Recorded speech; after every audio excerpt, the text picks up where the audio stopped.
ಇವರೇ ಡೌನ್ ಮಾಡಿ. ಹಾಂ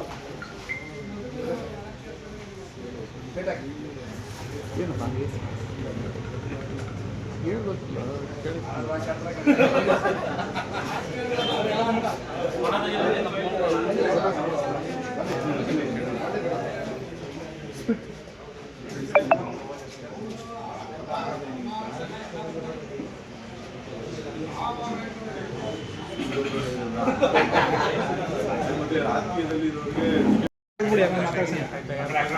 ಒಂಚೂರು ಸೈಡ್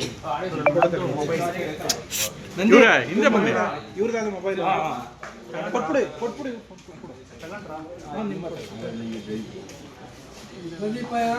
ಪ್ರದೀಪ್ ನಿಮಗೆ ಜೈ ಹುಡುಗ ಮುಂದೆ ಬೆಳೀಬೇಕು ಜೈ.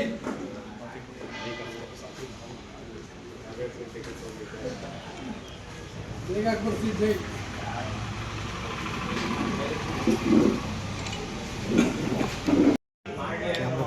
ನಮ್ಮ ಹುಟ್ಟುಹಬ್ಬ ಅಂತ ಹೇಳೋದಕ್ಕಿಂತ ಹೆಚ್ಚಾಗಿ ಒಂದು ಅತ್ಯಮೂಲ್ಯವಾದ ದಿನ ಅಂತ ನಾನು ಹೇಳ್ತೀನಿ.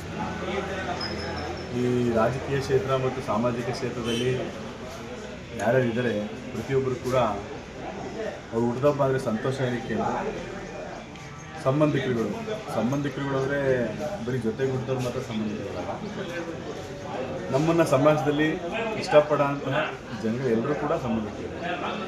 ಆ ಥರ ಒಂದು ಎಲ್ಲ ಸಂಬಂಧಿಕರು ಸೇರಿ ಒಬ್ಬ ನನ್ನಂಥ ಒಬ್ಬ ಯುವಕನಿಗೆ ಆಶೀರ್ವಾದ ಮಾಡೋಂತಹ ದಿನ ಅಂತ ನಾನು ಕೇಳಿದ್ದೀನಿ. ಇಂತಹ ಒಂದು ಸುದಿನದಲ್ಲಿ ಎಲ್ಲೋ ಒಂದು ಕಡೆ ರಾಜಕೀಯ ಕ್ಷೇತ್ರದಲ್ಲಿ ಬಂದಿರ್ತೀವಿ ನಾವು, ಎಲ್ಲೋ ಒಂದು ರಾಜಕೀಯ ಕ್ಷೇತ್ರದಲ್ಲಿ ನಮಗೆ ಅಧಿಕಾರ ಅನ್ನೋದು ಸಿಕ್ಕಿರಲ್ಲ. ಅದರಲ್ಲೂ ಒಂದು ಮಧ್ಯಮ ವರ್ಗದ ಕುಟುಂಬದಲ್ಲಿ ಹುಟ್ಟಿದಂತಹ ಜನಗಳಿಗೆ ರಾಜಕೀಯ ಕ್ಷೇತ್ರದಲ್ಲಿ ಅಧಿಕಾರ ಸಿಗೋಂಥದ್ದು ತುಂಬ ಲೇಟು, ಸಿಗದೇನೂ ಇರ್ಬೋದು, ಸಿಕ್ಕಿದ್ರೂ ಕೂಡ ತುಂಬ ಲೇಟು. ಆ ಥರ ಒಂದು ಸಂದರ್ಭದಲ್ಲಿ ಇದ್ದಾಗ ಎಲ್ಲೋ ಒಂದು ಕಡೆ ನೀನು ಎದೆಗುಂದಬೇಡ, ಮುಂದಕ್ಕೂ ದಿನಗಳಿದೆ, ನಾವೆಲ್ಲ ನಿಮ್ಮ ಜೊತೆಗಿದ್ದೀವಿ, ನಿಮ್ಮ ಒಂದು ರಾಜಕೀಯ ಕ್ಷೇತ್ರದಲ್ಲಿ ಸಾಮಾಜಿಕ ಕ್ಷೇತ್ರದಲ್ಲಿ ಏನು ತಾವು ಮಾಡಬೇಕು ಅಂತಿದ್ದೀರಾ ಆ ಒಂದು ಆಸೆನ ನಾವೆಲ್ಲ ಸೃಷ್ಟಿ ಈಡೇರಿಸ್ತೀವಿ ಅಂತ ಒಂದು ಆಶೀರ್ವಾದ ಮಾಡೋಂತಹ ದಿನ ನಮ್ಮ ಹುಟ್ಟುಹಬ್ಬದ ದಿನ ಅಂತ ನಾನು ನೋಡಿದ್ದೀನಿ.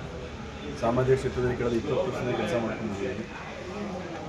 ಟಿಕೆಟ್ ಸಿಕ್ಕಿರ್ಬೋದು, ಟಿಕೆಟ್ ಸಿಗದೇ ಇರ್ಬೋದು, ಟಿಕೆಟ್ ಸಿಕ್ಕಿದ್ರೂ ಕೂಡ ಸಿಗದಿದ್ರೂ ಕೂಡ ರಾಜಕೀಯ ಕ್ಷೇತ್ರದಲ್ಲಿರೋಂಥವ್ರು ಸದಾ ಹಸನ್ಮುಖಿಯಾಗಿರಬೇಕು.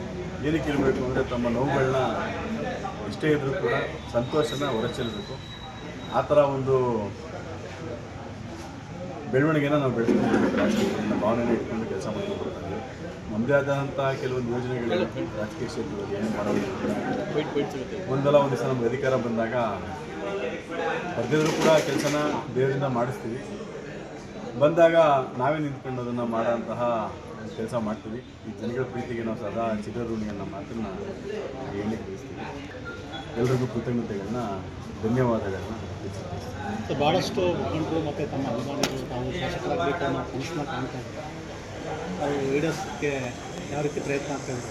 ಪ್ರಯತ್ನ ನಾವು ಕಳೆದ 20 ವರ್ಷದಿಂದ ಮಾಡ್ತಾ ಇದ್ದೀವಿ ಸರ್. ಆದರೆ ಒಂದು ವ್ಯತ್ಯಾಸ ಏನಂದರೆ ಗಣೇಶನ ಕೆಲಸ ರಾಜಕೀಯದಲ್ಲಿ ನಡೆಯಲ್ಲ, ಸುಬ್ರಹ್ಮಣ್ಯನ ಕೆಲಸ ನಡೆಯುತ್ತೆ ಅಂತ ಒಂದು ಉದ್ದೇಶದಿಂದ ನಾವು ಜನಗಳ ಮಧ್ಯೆ ಕೆಲಸ ಮಾಡ್ತಾ ಇದ್ದೀವಿ. 2 ಥರ ಮುಖಂಡತ್ವ ಇರುತ್ತೆ. ಮುಖಂಡರ ಮಧ್ಯೆ ಕೆಲಸ ಮಾಡಿ ಲೀಡರ್ ಆಗೋನು, ಜನಗಳ ಮಧ್ಯೆ ಕೆಲಸ ಮಾಡಿ ಜನಸೇವಕರಾಗೋನು. ನಾವು ಜನಗಳ ಮಧ್ಯೆ ಕೆಲಸ ಮಾಡ್ತಾ ಇದ್ದೀವಿ.